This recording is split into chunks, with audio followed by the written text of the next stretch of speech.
और खबर आ रही सुप्रीम कोर्ट से 54 दिनों के लॉकडाउन के दौरान कामगार जो मजदूर थे उनका पूरा वेतन देने की जो केंद्र की अधिसूचना थी उस पर सुप्रीम कोर्ट ने फैसला सुनाया है। सुप्रीम कोर्ट ने यहाँ पर कहा है कि श्रमिकों और नियोक्ताओं के बीच विवादों को निपटाने के लिए आपस में प्रयास किया जाना चाहिए। कोर्ट ने यह भी कहा कि वेतन से संबंधित जो विवाद है उसको निपटाने के लिए निजी प्रतिष्ठान और श्रमिक जो हैं वो एक साथ बैठकर बातचीत करने दिया जाए उनको और उससे जो है समाधान निकालने की कोशिश की जाए। और ये भी कहा गया है कि राज्य सरकारें इस तरह की व्यवस्था बनाएं ताकि ये लोग जो हैं ये आपस में बातचीत कर सकें और ऐसी बातचीत को सुविधाजनक बनाने के लिए राज्यों को प्रयास करना होगा। राज्य इसके निपटाने की प्रक्रिया शुरू करें। आशीष भार्गव के पास हम चलते हैं। यहाँ पर आशीष, कहीं ना कहीं ये फैसला इस तरह का आया है कि दोनों पक्ष शायद इस वक्त कुछ कह नहीं सकते, लेकिन जो संस्थान या जो फैक्ट्री, अगर हम सीधा सा उदाहरण लें कि जो नियोक्ता है जो पैसे देने की स्थिति में नहीं है वो दे नहीं सकता और जो कामगार था जिसको पैसों की सख्त जरूरत है, तो इस वक्त तो ये मामला अगर बातचीत पर छोड़ दिया गया तो कहीं ना कहीं अधर में लटकता हुआ नजर आ रहा है। क्या कुछ कहा है सुप्रीम कोर्ट ने? ये देखिए अदिति, यहाँ पर दो चीजें हैं। जब आप देश की सबसे बड़ी अदालत या किसी भी अदालत की बात करते हैं तो आप कानूनी रूप से सक्षम होने चाहिए। तो सुप्रीम कोर्ट ने एक सवाल पूछा था केंद्र से कि किस कानून के तहत, किस अधिकार के तहत, किस शक्ति के तहत केंद्र सरकार ने 29 मार्च को ये नोटिफिकेशन जारी किया कि कोई भी जो नियोक्ता है, जो मालिक है, वो अपने कामगार को 54 दिन का जो लॉकडाउन है इसका वेतन, पूरा वेतन उसको देना पड़ेगा, चाहे काम हो रहा हो या ना हो रहा हो। तो ये सवाल एक बड़ा सवाल था क्योंकि ऐसा कोई कानून नहीं है, ना कोई ऐसा अधिकार केंद्र सरकार को है।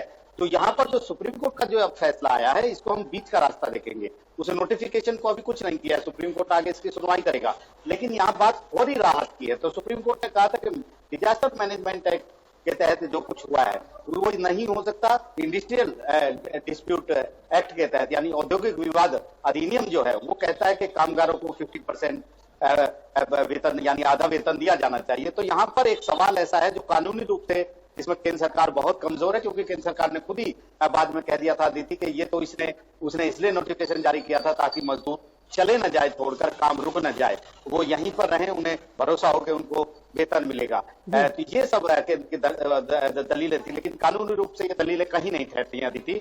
तो यहाँ पर सवाल ये था कि अब क्या किया जाए। तो ऐसे में सुप्रीम कोर्ट ने एक बीच का रास्ता निकाला है। केंद्र सरकार को कहा है वो तमाम प्रक्रिया को तय करे, तारीख तय करे। राज्य सरकारें श्रम मंत्रालय के लेबर कमिश्नर जो उसके माध्यम से इसका प्रचार करे। जो लोग बातचीत करना चाहते हैं वो आपस में बैठे अपना फैसला करें, और जो लोग बातचीत में तैयार नहीं हो रहे हैं, कर्मचारी खासतौर पर, उनको काम से न हटाया जाए, काम करने का आगे मौका दिया जाए। तो 4 हफ्ते बाद फिर से सुनवाई होगी। जुलाई के आखिर तक किसी भी नियोक्ता के खिलाफ, किसी भी उद्योग के खिलाफ कोई कार्रवाई नहीं होगी जिन्होंने पूरा वेतन नहीं दिया है। तो एक बीच का रास्ता है जो आपसी बातचीत से सुलझाने की वकालत कर रहा है सुप्रीम कोर्ट। और सुप्रीम कोर्ट ने कहा कि ये विवाद ऐसा है, अर्थव्यवस्था को भी दोनों एक दूसरे की जरूरत है। जी आशीष, लेकिन ये बताइए कि जो बिहार का मजदूर अगर आंध्र प्रदेश में कहीं काम कर रहा था तो ये जो बीच की जो बातचीत होगी वो किस तरह से होगी, और जो मजदूर अपने इस वक्त घर जा चुका है वो कैसे आके नियोक्ता से बातचीत करेगा, ये सब कैसे संभव होगा इन 50 दिनों में?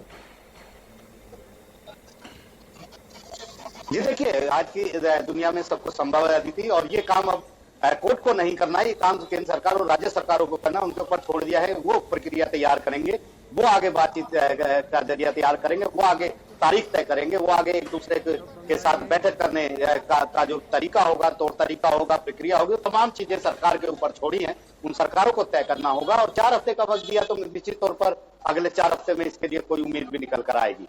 जी बिल्कुल आशीष, और उम्मीद करते हैं कम से कम कि ना नियोक्ताओं पर बहुत ज़्यादा बोझ आए और मजदूर जो हैं, जो कामगार हैं, उन्हें भी उनकी तनख्वाह मिल जाए, जो कि इस वक्त बहुत ज़रूरी है।